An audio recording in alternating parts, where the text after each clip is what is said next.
Hello everyone and welcome to another video. In case you didn't know, Matt Lowne came out with a video yesterday, or maybe the day before, I don't know, it says one day old on my side, about building a low-tech SSTO to min-miss. Now I think that a lot of KSP enthusiasts are really into the low-tech stuff, especially if you're the kind of person that enjoys a challenge. So naturally when I saw this, I was intrigued. During Matt's flight, I saw that by the time he got into orbit, he only had a smidge of fuel left, about 98 or so meters per second delta V. Now at first I thought maybe because he uses the mod restock, which changes the drag boxes of most of the parts so that you're more aerodynamic, that maybe it was making his SSTO less draggy compared to stock parts, and that in actuality if he was to use just stock he'd probably be getting up there with less fuel, less delta V, or if he was even able to get up there at all using just stock parts with the original drag boxes. Well, my curiosity got the best of me and I just had to recreate the craft. At first I was thinking maybe I should recreate it as close to his original craft as possible, but after looking at it I couldn't help but think that maybe it would look just slightly better with just a few things different, just a little bit.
So while the craft is slightly different, it's still got the same weight, same amount of parts, the aerodynamicness to it, except for the fact that I don't use restock, so it's a little bit more draggy. So now was the time to try to recreate his flight path or flight plan. So the way that Matt did it is that he pointed straight up from the runway to try to cut through the thick atmosphere, and then as soon as he got into the thinner atmosphere he would level out. I mean, in theory it makes absolute sense. You want to cut through the thick atmosphere because that's where you're going to receive the most drag to your craft, and then once you get into the thinner atmosphere you have very little drag forces on your craft, so theoretically this should save fuel. Now one thing that I did notice in his video was that he was manually controlling the craft. I remember Matt saying something about how it was just more fun to control the vehicle instead of letting a mod like MechJeb take over or something of that nature, and I agree with him 100%. I'm not a big MechJeb kind of guy. I think half of the fun in KSP is just flying the craft. Now one thing that I will do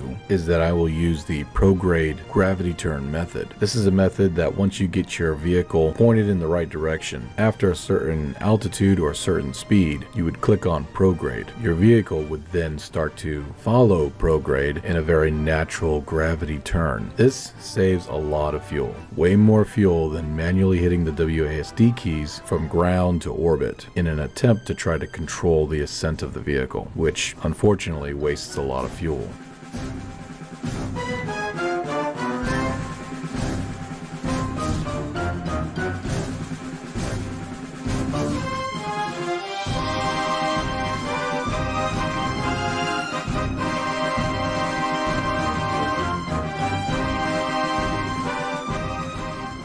Now, I was really surprised that I had over 250 Delta V left over. I was expecting barely any Delta V at all because of the fact that I'm using just regular stock parts, which have a higher drag than if you were using restock parts. So I was scratching my head thinking, well, what did I do differently? What's besides the gravity turn? I'm sure the gravity turn helps, but it's not like you'd get that much Delta V left over. I did a couple of more flights just to see if the numbers were around or stayed around 250 meters per second Delta V left over. And yeah, I was getting consistent numbers that are right around a couple hundred Delta V. So I thought to myself, how far can I push this? What would be the best flight plan or the best flight path for this particular vehicle in order to save as much Delta V as possible? So I kept on doing Matt Lowne's immediate nose up and trying to cut through the thicker atmosphere type of flight plan. Each and every single time I would start my gravity turn sooner, more sooner, even more sooner. It got to the point where the wheels on the craft were just blowing up all the time. That's when I remembered that one of the best ways to launch a rocket propelled SSTO that has wings is the 40-degree method before gravity turn. This allows your craft to not only pick up a lot of speed, but also get out of the thicker atmosphere relatively quickly, so that you're not burning all of your fuel on just going up, but rather going up and sideways really fast, which is the name of the game if you're trying to get into orbit. So I gave it a shot.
So it seems that it worked. I got an unbelievable amount of meters per second left over, more so than actually climbing straight up through the thicker atmosphere and then leveling off in order to make the orbital insertion burn. I think I discovered this flight plan a while ago. It's actually really great for rocket SSTOs. So if you're flying a rocket SSTO and you decide to do the 40-degree into the pro-grade gravity turn method, you kind of have to play around with it. I think the first time I tried to click on pro-grade for the gravity turn around 10,000 meters, and then the second time I clicked on the pro-grade icon around 7,500 meters, and it got a little spicy.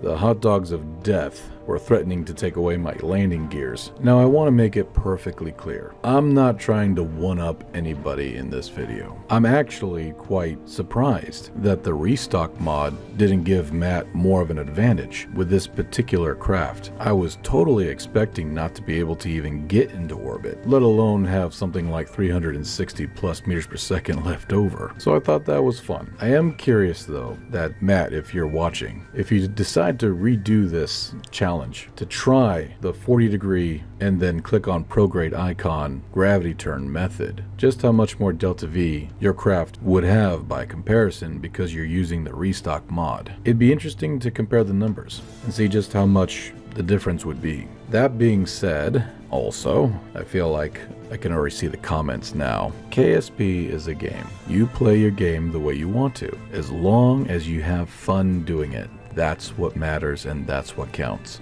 I've been watching Matt Lowne ever since he started, And there's been plenty of videos that he's made that has inspired me. Some of the challenges that he takes from Reddit or the KSP forums, if they're even still around, were these massive challenges. And KSP is not a game where you just play an hour or two. A lot of the videos that he does, I know, take probably half a day to not only build the crafts, but also test them, make sure they work, and then to do the actual mission without screwing up too badly. KSP is not a game where you can just run through a map and grab the flag. It's an engineering game at its core, so a lot of time is invested into making any KSP video. So for all of you that are out there that make KSP videos, I'm sure Matt understands completely, as well as myself, that it's really tough and takes a lot of time. I've got mad respect for anybody that makes KSP videos, for sure. Also, me personally, I used the restock mod a lot back in the day because I love the way it changed a lot of the different graphics. I only stopped using it because of the fact that I realized that it had differences in the drag coefficient of the parts, which made it more streamlined and less draggy, so that when people were telling me in the comments that they had built the exact same spacecraft or SSTO and were getting way less delta V or not enough, I felt really bad. This is the reason why I went back to stock. Now, the best thing that could happen to me was that when they came out with the the T.U.R.D mod, that coupled with the decal mod, conformal decals, I can paint the crafts, make them shiny, gold, silver, give it that NASA feel, especially with the decal mods, being able to put flags essentially on the bottom of the craft to make it look like it has a heat shield. So while I do miss some of the different textures of restock, I think with these other two mods, it has made up for it significantly. Now, of course, this is me we're talking about. I can't just leave it here. So I had to take the little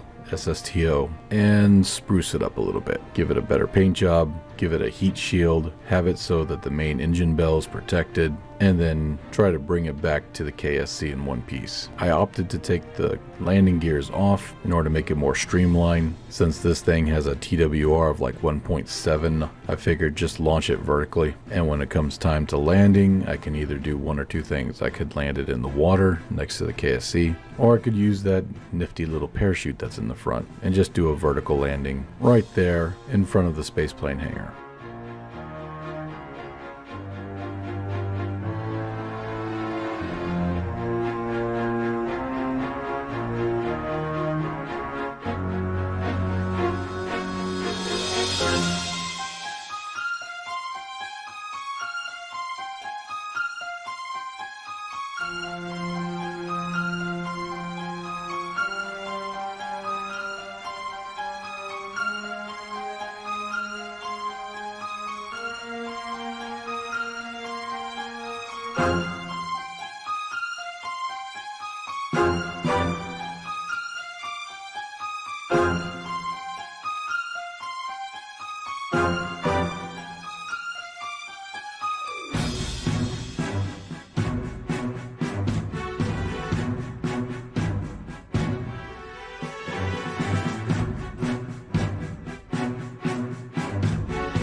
Well, that's all the time I have for today. Thank you so much for watching, everyone, and thank you so much for being a part of this channel. If you liked what you saw, please leave a like. It helps with the YouTube algorithm. It's been rather vicious to my channel, and if you really liked what you saw, consider subscribing. We also have a membership program. If you like, you can become a member and get little emojis and badges and stuff next to your name. Pretty cool. Check it out. But anyway, that is it for today. Thank you again for being here. Love you all. Stay safe, and I'll see you in the next video. Bye for now.